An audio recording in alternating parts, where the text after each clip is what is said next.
J'ai emménagé dans ce nouvel appartement il y a 6 mois. C'était mon premier chez moi, tout seul. Petit studio dans une vieille bâtisse, pas très moderne, mais j'aimais bien le charme de l'ancien. Parquet qui grince, haut plafond, grande fenêtre. Le genre d'endroit où chaque bruit prend une autre dimension la nuit. Mais je m'y étais habitué. Du moins, c'est ce que je croyais. Tout a commencé de façon assez banale. Des choses déplacées, pas volées, juste bougées.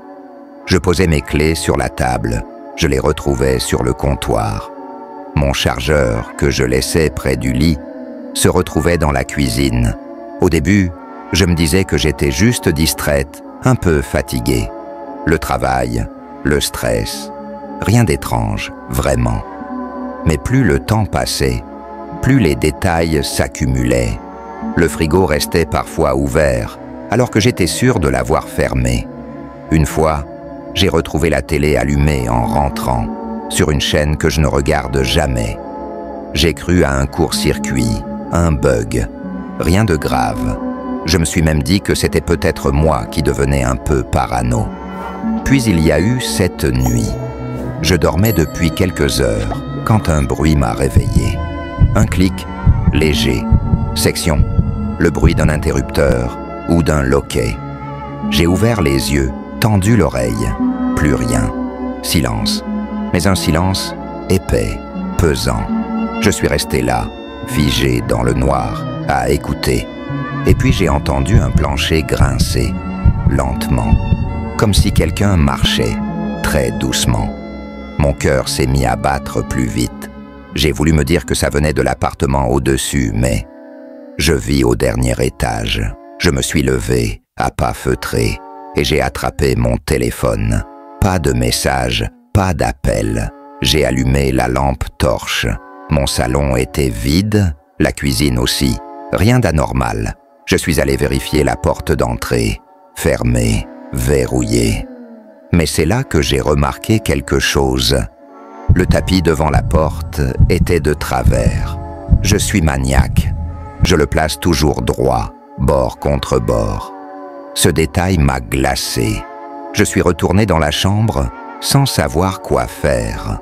J'ai fini par m'endormir, le cœur serré, la lumière allumée. Le lendemain, j'ai installé une petite caméra dans mon salon, juste pour me rassurer. Je l'ai branchée à une appli sur mon téléphone. Rien de bien sophistiqué, mais assez pour détecter les mouvements. Pendant quelques jours, rien d'anormal. J'ai presque oublié que je l'avais mise. Puis un matin, je reçois une notification. Détection de mouvement, 3h42. Je regarde l'enregistrement. Et là, je sens mon sang se figer. On me voit, endormi sur le canapé, lumière tamisée. Tout semble normal. Puis, lentement, une silhouette apparaît dans le cadre. Un homme, grand, silencieux. Il sort de la salle de bain, comme s'il était là depuis des heures. Il s'approche du canapé, me regarde, sans bouger.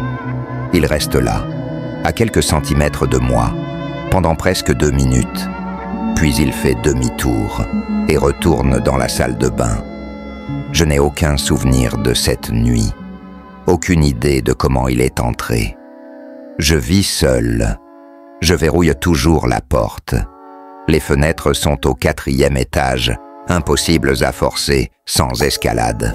Je suis allé voir la police avec la vidéo. Ils ont été choqués, bien sûr.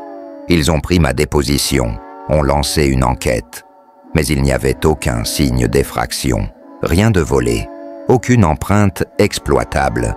Ils m'ont dit que j'avais probablement été victime d'un intrus silencieux, un squatteur qui vit chez vous sans que vous le sachiez, caché dans les greniers, les vides sanitaires ou même les murs. Le pire, c'est qu'ils ont découvert une trappe derrière ma penderie, une ouverture vers un ancien espace de rangement qui court le long du toit. L'homme s'y était installé. Vêtements, couvertures, bouteilles d'eau. Il vivait littéralement au-dessus de ma tête depuis des semaines. Il avait tout vu, tout entendu. Et la nuit où la caméra l'a filmé, c'est juste celle où il a décidé de descendre. Depuis, j'ai déménagé. Je ne vis plus seul, mais je dors encore avec la lumière allumée. Et chaque fois que j'entends un petit bruit, je me demande, est-ce que c'est vraiment juste le vent ?